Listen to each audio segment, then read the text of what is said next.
Declaration of War, Celestial Dragons vs Revolutionaries, the reason behind King Cobra's death and the God Knights. One Piece chapter 1083 रिलीज हो चुका है, या फिर कह लो another peak chapter by Oda. और इस चैप्टर में साबो अपनी कहानी शुरू करता है कि जब वो 1 महीने पहले रिवेरी के टाइम में मरीन को से गया था, तब उसके साथ साथ क्या हुआ था। तो चैप्टर में साबो रिवील करता है 3 ऑब्जेक्टिव्स जिसके लिए वो मरीन को से गया था।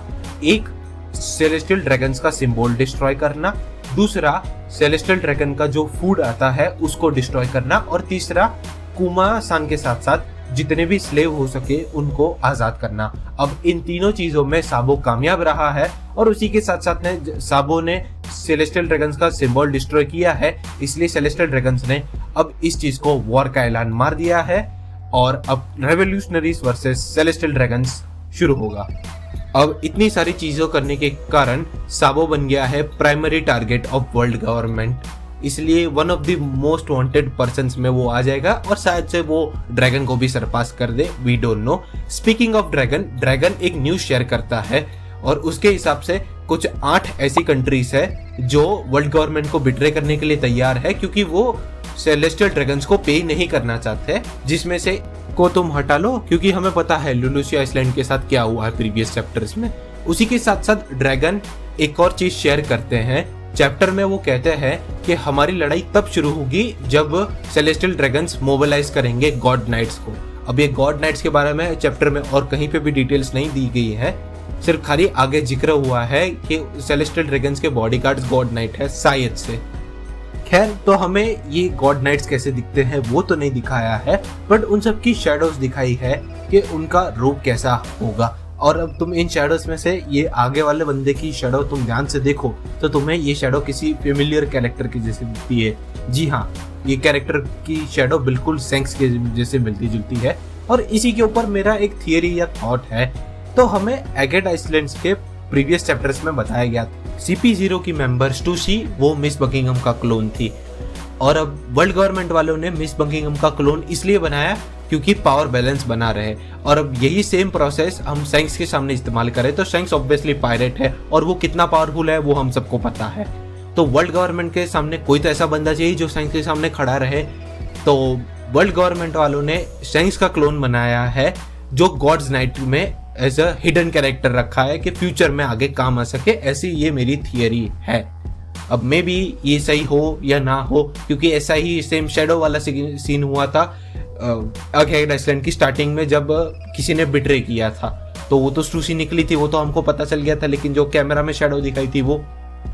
खैर, ओडा कुछ बड़ा प्लान कर रहे हैं, करने दो। हम चैप्टर की तरफ आगे बढ़ते हैं। तो चैप्टर में हमें फ्लैशबैक दिखाया जाता है कि मरीन गोसे में क्या हुआ था।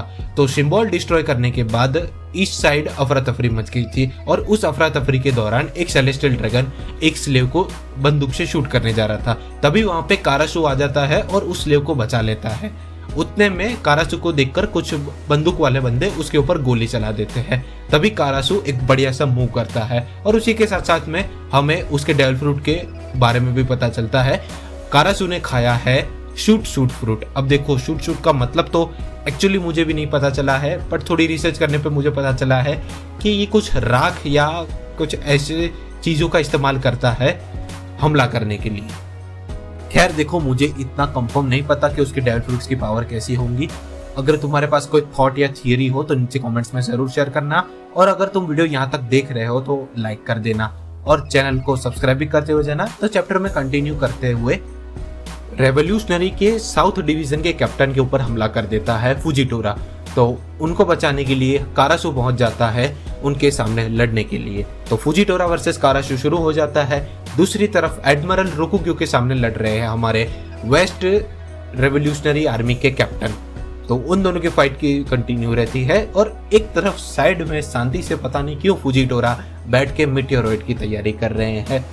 मैं कह रहा हूँ भाई, फुजिटोरा को दे दो, ये बंदा पूरा रेड लाइन साफ कर देगा मीटियोरॉइड गिरा के, तकलीफ ही नहीं है। खैर, जोक से साइड आगे बढ़ते हुए अब ये सारी चीजें दूर से देख रहे हैं हमारे CP9 के मेंबर्स, और वो लोग ले रहे हैं मजा, और कह रहे हैं कि भाई अगर हम लोग वहां होते तो हमने अभी तक पासा पलट दिया होता। मैंने कहा ठीक है ब्रो, डन है। आगे बढ़ते हुए चैप्टर की एंडिंग में हमें किंग कोबरा दिखाया जाता है जिनको 5 एल्डर्स की तरफ मिलवाने के लिए लिया जा रहा है।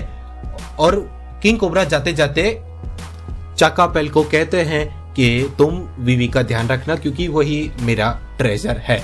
और इसी के साथ साथ यहीं पे चैप्टर खत्म होता है। और हाँ, नो ब्रेक नेक्स्ट वीक, हमें नेक्स्ट वीक भी चैप्टर देखने को मिलेगा।